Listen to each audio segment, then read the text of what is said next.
I'm joined now by the Secretary of State for International Trade, Liam Fox. Mr. Fox, good evening, or Dr. Fox, I should say. Evening, Dave. You're allowed back on television then? Yes, well, it's going to be an interesting and very long night, I think, for all of us. And No, I didn't say that. I said you've been in hiding all this campaign. It's good to see you. Well, that's very kind of you. And what happened to you? I've been doing a lot of regional visits and a lot of regional TV, and I have to totally concur with what Andrew Marr was saying. There is a very different picture emerging across the country. It's entirely possible that we will still get an overall majority, but what Andrew was saying about the difference in the vote across as we went from south to north in the country has certainly been a very real feature.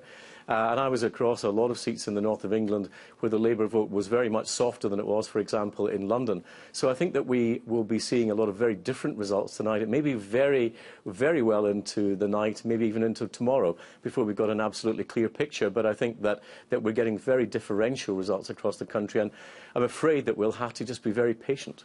What would you count as a good result for Theresa May in light of what she asked for, which was strong, stable government and, you know, a proper majority in the House of Commons? Well, if we win the general election, if we've got an overall majority, that clearly is a win. I think that we're seeing a number of different things happening tonight. I think we're seeing a return to two-party politics.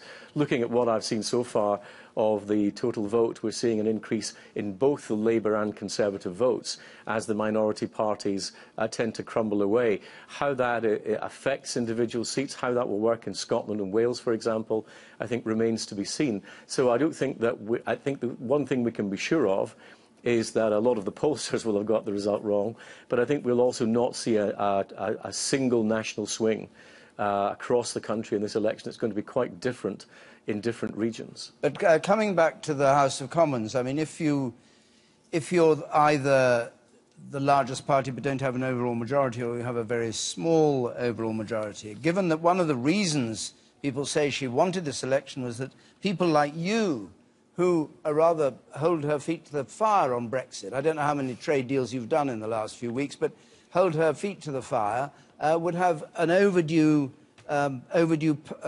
power, influence. If that happens, I mean, if it is a very small majority, do you owe absolute loyalty to anything that she wants to do, any deal she wants to cut with anybody? Supposing she, you know, is in a position where she relies on others to remain at number 10, would you be supportive of anything? Or do you have a red line as far as the Prime Minister is concerned? I don't know quite how many ifs there were in that particular sentence, but far, far too many, as you well know. We will give our support to the Prime Minister. I think she was right to call the election, not just in terms of what she might get for a majority, and I think it was therefore a very brave decision, but because we will actually therefore have a Parliament that runs to 2022 and be able to give us extra time for those Brexit negotiations. Previously, we would have been very much up against it with a decision to leave in March 2019 and an election following that in the spring of 2020. I think to get that extra time could be extremely important. As Ken Clarke says, Brexit is going to happen.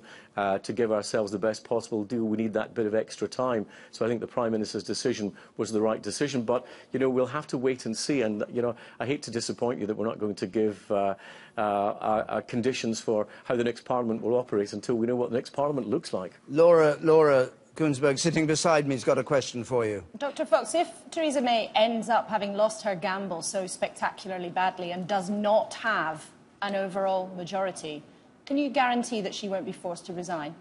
Well, it's very early in the evening, and I think that we have to wait and see. I've sat through these programmes, Laura, before when we've been told that we'll be in a hung parliament or we'll get a Conservative minority government.